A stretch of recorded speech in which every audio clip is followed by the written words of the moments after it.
26 अप्रैल 1986 रात के 1:23 यूक्रेन के एक छोटे से शहर प्रिपियाट में सब सो रहे थे। चेर्नोबिल पावर प्लांट के रिएक्टर नंबर 4 में एक रूटीन सेफ्टी चेक हो रहा था। अचानक एक धमाका, फिर दूसरा। रिएक्टर का पूरा टॉप खुल गया। रेडियो एक्टिविटी मटेरियल सीधे आसमान में, इतनी ज़्यादा कि उसका रेडिएशन हिरोशिमा बम से 400 गुना ज़्यादा था। फायर फाइटर्स बुलाए गए। उन्हें बताया गया, आओ आग बुझाओ। किसी ने उन्हें ये नहीं बताया वो क्या बुझा रहे हैं। उनमें से कई अगले कुछ हफ्तों में मर गए, बिना जाने कि उन्होंने क्या छुआ था। और प्रिपियाट के लोगों को इवैक्यूएट होने में 36 घंटे लग गए। 36 घंटे जब पूरा शहर बिना जाने रेडिएशन में सांस ले रहा था। सबसे डरावनी वाली बात, रेडिएशन ना दिखाई देता है, ना सुनाई देता है, ना महसूस होती है।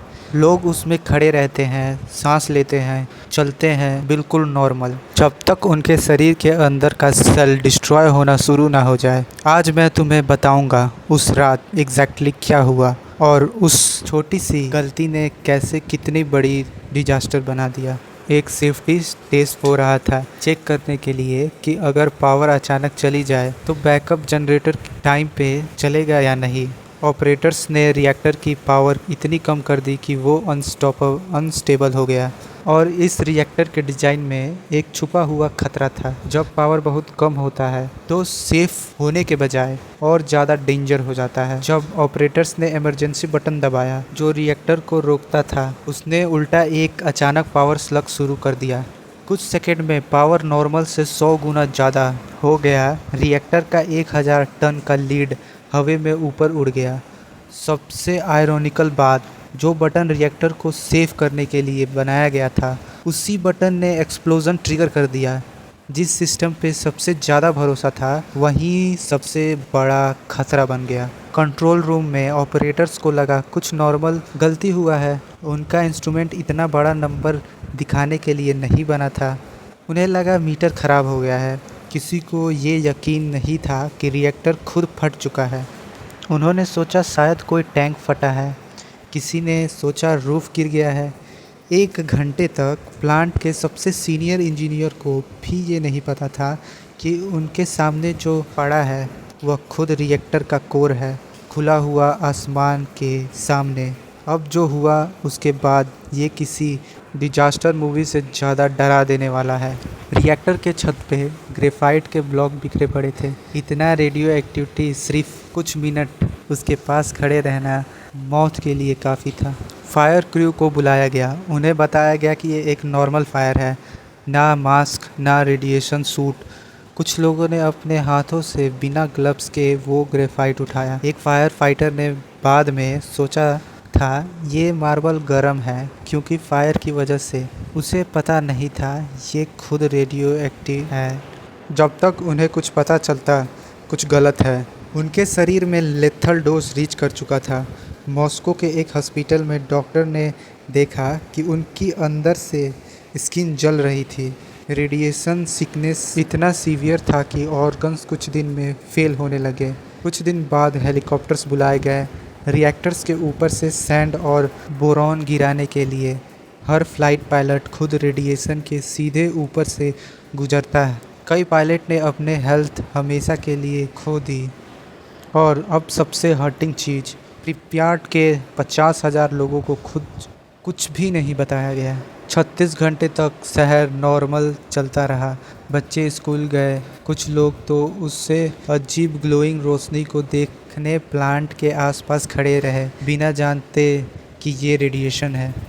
जब इवैक्यूएशन ऑर्डर आया, लोगों को बताया गया सिर्फ 3 दिन के लिए सामान लेकर जाना है। कपड़े, फोटो, खिलौने सब पीछे छोड़ दिया गया। 1200 बसें, 3 घंटे में 50,000 लोग गए। वो लोग कभी वापस नहीं आए। गए 3 दिन के लिए। 40 साल बीत गए। प्रिपियाट अभी भी एक घोस्ट सिटी है। स्कूल के अंदर किताब वैसे ही पड़ी है जैसे उस दिन छोड़ के गए थे, जैसे वक्त वहीं रुक गया हो। सबसे ज़्यादा असर बच्चों पे पड़ा। रेडियो एक्टिव घास खाने वाली गायों का मिल्क पीकर 1000 बच्चों को थायराइड कैंसर हुआ।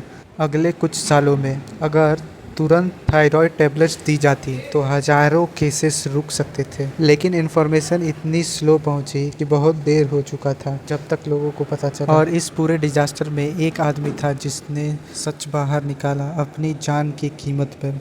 उसका नाम था वालेरियर वेगासोव, सोवियत यूनियन का टॉप न्यूक्लियर साइंटिस्ट। उसने दिखाया कि ये सिर्फ ऑपरेटर्स की गलती नहीं थी, ये एक डिजाइन फ्लॉ थी जो गवर्नमेंट ने सालों से छुपा के रखी थी। उसने ये सच्चाई दुनिया के सामने रखा, अपना करियर, रेपुटेशन, सब कुछ दांव पे लगा के। उसे पता था कि ये सच बोलना उसकी पूरी ज़िंदगी बर्बाद कर सकता है, फिर भी उसने बोला।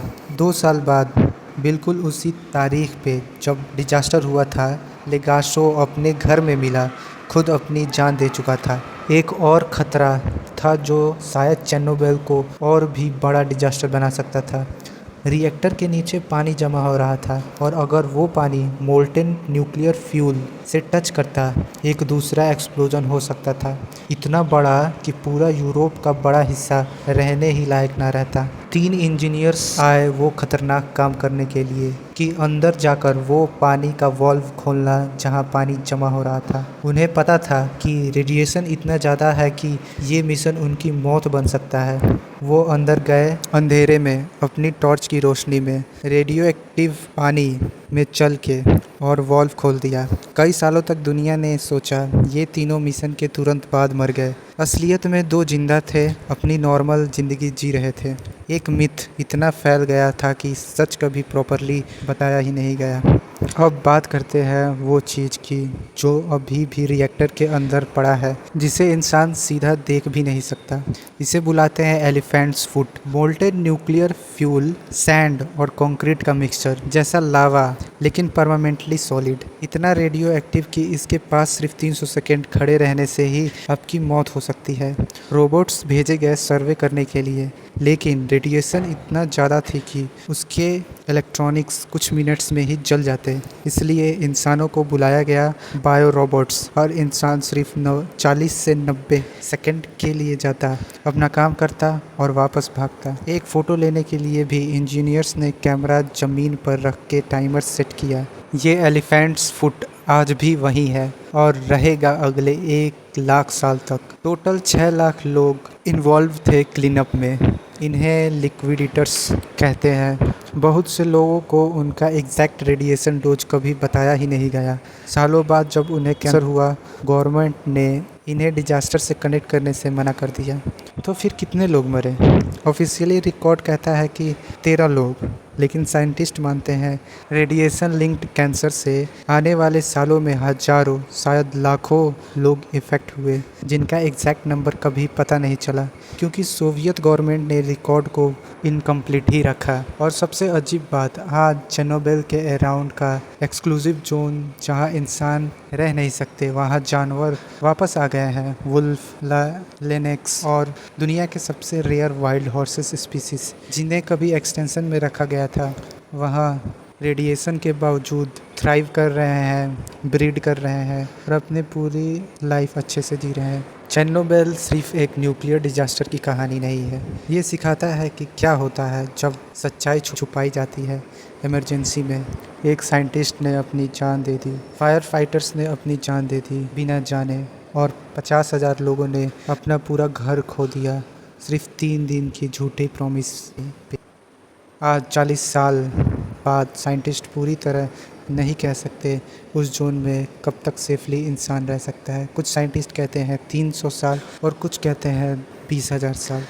अगर इस वीडियो से कुछ नया सीखने को मिला तो लाइक करो, कमेंट में लिखो एलिफेंट फुट।